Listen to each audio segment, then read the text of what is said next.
બજેટની ચર્ચા દરમિયાન સૌની યોજના બાબતે જે બાબત ધ્યાને આવી છે એ આ સરકાર માટે અમારા વિસ્તારમાં એવું કહેવાય છે કે 5 શેર પાણી અને 5 શેર પ્રચાર।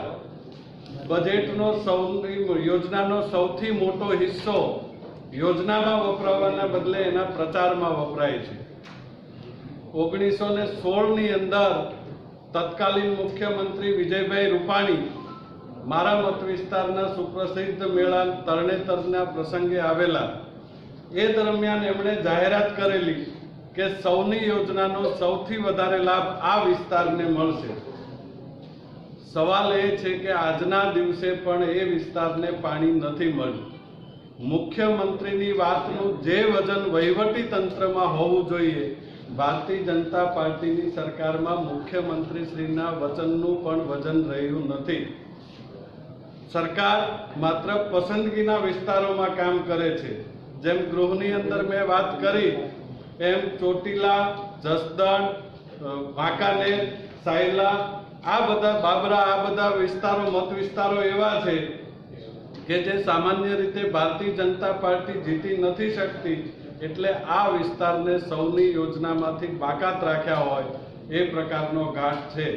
મૂળી તાલુકાના છેવાડાના વિસ્તારની અંદરથી સુરેન્દ્રનગરને પીવાના પાણી માટે 200 જેટલા બોર કરી અને પાણી લઈ જવામાં આવ્યું।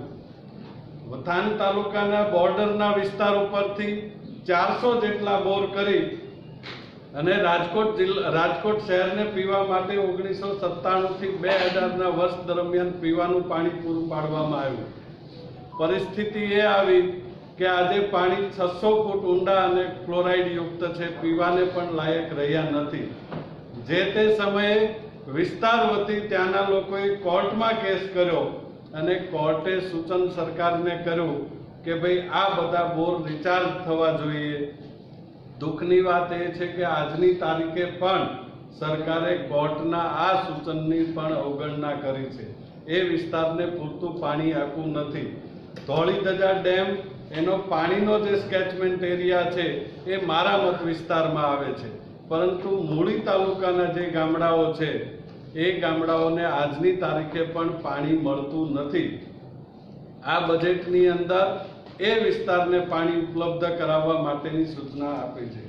બીજું, અત્યારે જે સૌની યોજના કામ કરી રહી છે